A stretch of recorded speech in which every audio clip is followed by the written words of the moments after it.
So there's this pattern emerging in tech. Someone builds a tool, calls it AI, and promises it will change everything. That's happening in reselling too. Product identification, automated listing, smart pricing, instant descriptions, but most of what gets labeled AI isn't intelligence, it's branding. So while AI is doing some genuinely useful things in reselling, it's also falling flat in a lot of ways. The promises to revolutionize how we list and source and price and ship haven't really materialized, at least not in the ways the builders say they will. But why is that, and will they get better over time? In this video, I want to take a clear-eyed look at what AI is actually doing to the reselling industry. What's real, what's hype, what it's changing, what it's replacing, and how we can be ready for what's coming.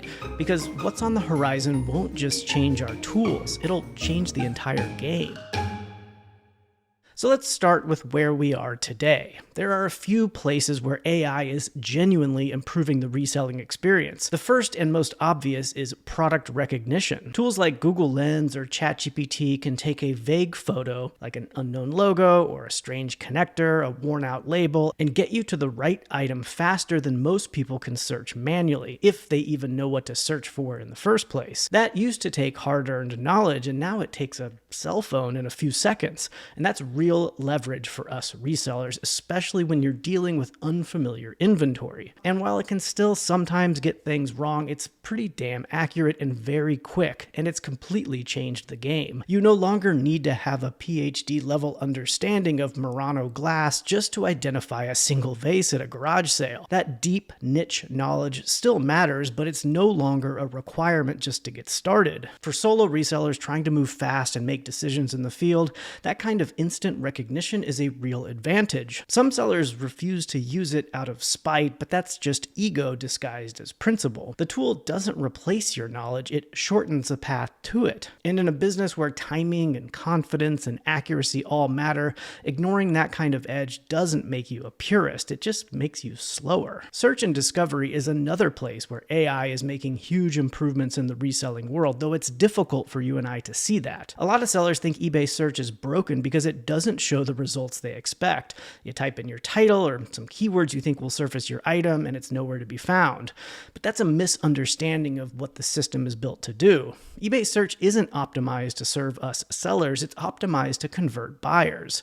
And in that context, it's doing its job and getting better at it every day. AI has quietly overhauled this layer over the last decade or so. Search used to be rule-based. It would consider things like keyword matches and item specifics and a few static ranking signals like recent sales or feedback. It was predictable, but that also made it easy to manipulate, and buyers had to be very good at phrasing their queries to find what they wanted. Now it's driven largely by machine learning. Relevance is weighted dynamically. The algorithm doesn't just look for keyword matches, it looks for things like how similar items performed and what buyers have clicked on in the past and how long they hovered and what they scrolled past and what they bought. It's trying to predict buyer intent, not just interpret inputs. If you list a 1987 Iron Maiden tour shirt and a buyer types in vintage band tee, eBay isn't just asking, does this listing contain those words? It's asking, what kind of listings have converted best for people like this in the past? It might prioritize a listing with less keyword overlap if that kind of listing has a higher conversion rate. That's a pretty big shift. It's no longer about how well your listing matches the search string. It's about how well it fits into the model's understanding of what's likely to sell in that moment to that specific buyer. So you might not always see your item where you think it should be in search results, but your potential buyer hopefully is. This feels sort of unfair from the seller's perspective, but it's one of the few places where AI has clearly made the marketplace better. Not easier to understand, but better at getting the right product in front of the right buyer, and that's what drives actual sales. Now, the rest of what's working well today often gets labeled as AI, but really isn't. It's logic or rules or basic automation. Things like automatically sending out offers when someone watches your listings, or reducing the price of a listing over time, or automatically ending and relisting your items. Cross-listing your inventory to different marketplaces, doing sales and markdown scheduling, stuff like that. These types of tools don't adapt, they don't learn, though they do save time and they are helpful, but they're not AI, and that's exactly why they're reliable. Because once you move beyond clearly defined rule-based systems and start asking AI to replace actual thinking, things start to fall apart, and that's exactly what we're seeing now. Today, a lot of what gets sold as AI for resellers doesn't hold up under real use.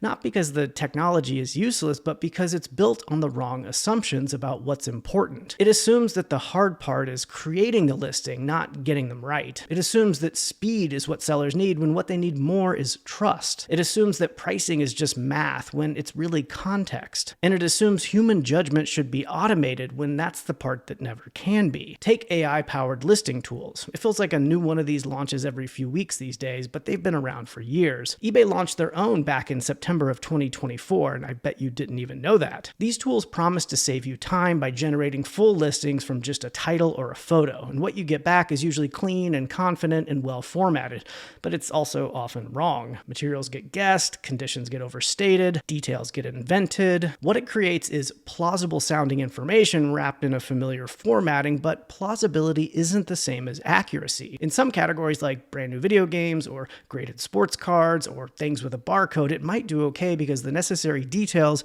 are usually easy for the AI agent to interpret from a photo. In other categories like clothing or antiques, where details can be fuzzy or conditions can vary, the results are way less trustworthy. And the trouble is you don't always know when it's right and when it's just giving you confident sounding nonsense. And none of this is because the software is buggy. It's just how they were designed to work in the first place. These tools are built on large language models.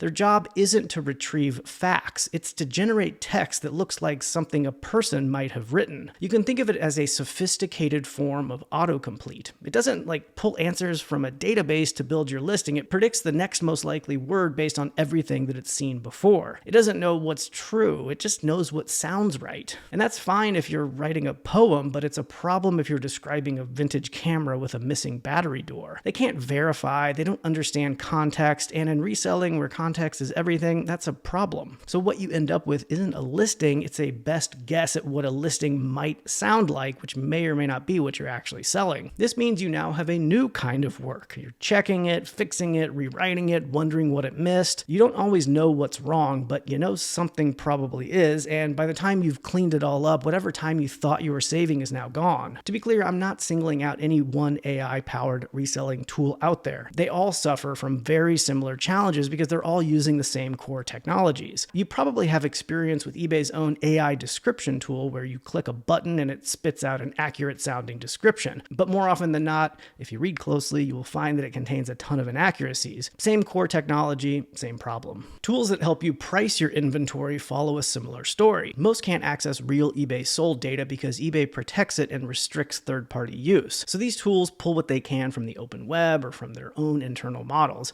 And again, they're just guessing. They don't understand why an item sold for what it sold for, or what the condition was, or why the buyer might have paid what they did, just what the price might have looked like based on patterns. eBay's own pricing suggestions with full access to their own data are often wrong too.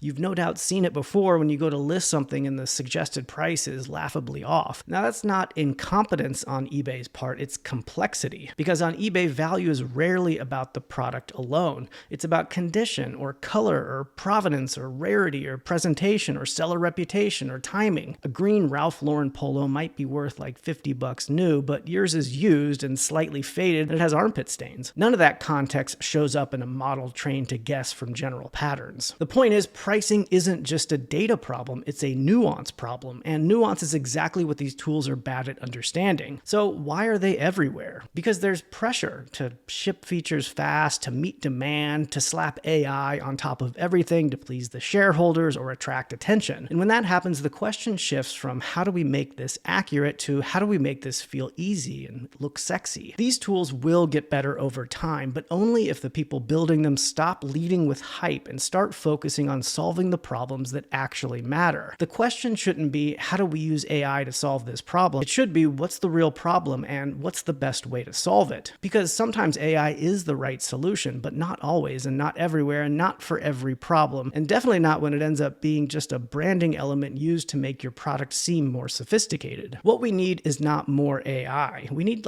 better design, clearer thinking, smarter decisions about where AI actually helps and where it just creates more friction. But maybe the underlying AI tech gets better too. Maybe these models get more accurate, more contextual, less prone to hallucinations, but no one knows when or if that leap is coming. And in the meantime, we still have work to do. And that brings us us to where all of this is headed, because what we've seen so far, the auto listing, the auto pricing, the autofill everything, that's just the start.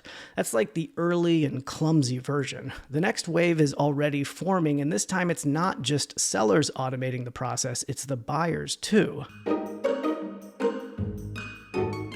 If the AI-powered seller tools of today feel rushed or incomplete or misaligned, just wait, because while we've been busy trying to list smarter, there's been something far more powerful creeping in from the other side of the transaction. OpenAI just launched a shopping assistant inside of ChatGPT. It can browse stores and compare prices and summarize reviews and guide you towards a purchase, all from a single prompt. It's already wired into platforms like Shopify. You tell it what you want and it does the rest. It filters the listings, it ranks the options, it reads the reviews, and it drops you a checkout link like a bartender sliding a bottle across the bar. Right now, the human still clicks buy, but that's a formality. The infrastructure to let the bot finish the job on its own is already there. And OpenAI, let's be honest, isn't doing this for fun. They're aiming to take a cut of every sale that their agent helps push across the line. A few months ago, eBay launched their own similar AI shopping agent that provides real-time product suggestions and guidance based on the buyer's shopping preferences. Nitsan Mikhail Bobrov, who's eBay's chief AI officer, said, "We believe the whole shopping experience will be AI infused in the future. These aren't tools to help people shop, they're tools to shop for them." So imagine a future like this. Sellers are using AI to write listings.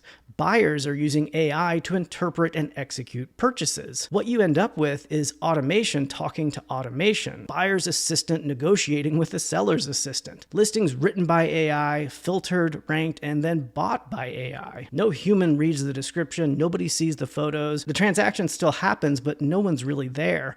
And that's where things get dangerous, especially on eBay. Because on eBay, almost nothing is standard, and that's part of its charm. You're often not selling a brand new Keurig with shrink wrap and barcodes. You're selling a vintage percolator with some scratches and a cracked knob and a missing cord, carefully disclosed in paragraph 3 of your description, of course. But the buyer's AI may not notice or know to care. It doesn't understand nuance. It scans, it parses, it decides. And when that decision backfires, when the buyer opens the package and sees something they didn't expect, they're not going to blame the machine. They're blaming you, the seller. Even if you wrote the listing by hand, even if you were 100% accurate, even if you never used AI at all. Because the buyer's still human, but their decision wasn't, and now you're accountable for a misunderstanding caused by a machine that you didn't build, you don't control, and that you never invited into the process. That's the real risk. Not that AI replaces you, but that it misinterprets you. That your clear and honest listing gets flattened by a system optimized for speed, not trust. And once marketplaces start tuning their systems to favor that kind of interaction, you don't have to be wrong, you just have to look wrong to the algorithm. And that's enough to lose the sale, or to eat the return, or to tank your reputation.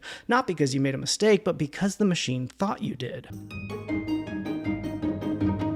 So, am I anti-AI? Not even close. It's already making so many parts of reselling better when it's used precisely and for the right job and with the right boundaries. But that's the exception, not the rule. What we're seeing now is a gold rush of tools being quickly shipped out, labeled AI, and bolted onto workflows whether they solve anything or not. And that's not going to change, unfortunately. But here's what I think actually will change. First, seller tools will get better, but they'll get better faster when builders stop asking, how do we use AI here, and start asking, what problems are we actually trying to solve? Sometimes AI is going to be the answer, but often it's not, and that's okay. Second, companies will keep slapping AI on the box even when it's not AI, even when it makes things worse, because the story sells better than the solution. eBay will keep improving search and discovery, and that's good because that helps us make sales, but they'll also keep launching AI-driven selling tools that promise to save time and solve problems that nobody asked for, and end up raising more questions than they answer. It's not because they're malicious, but because the pressure to stay on the AI bandwagon outweighs the need to build something that actually works. Third, we're headed towards a world where a human may never read your listing. Buyer-side AI won't just assist with the purchase, it will be the buyer. There's going to be sophisticated tools that filter and summarize and compare and decide, and you're no longer going to be writing for a person. You're going to be writing for a tool that a person person uses to decide what to buy. And that's a pretty big shift, especially on eBay, because again, this isn't Amazon where every listing is clean and structured and identical. eBay's messy and unique and imperfect, and it's filled with used items and collectibles and one-offs and things that don't fit neatly into categories. That's what makes it special and what makes AI agents struggle. They don't handle that nuance well. They miss the context and misread edge cases and flatten details, which means eBay will have to evolve to support this kind of machine-driven commerce. And we, as sellers, are going to have to evolve with it. Because if the platform starts optimizing for buyers who never read listings, then every misinterpretation, every misdetail, every return,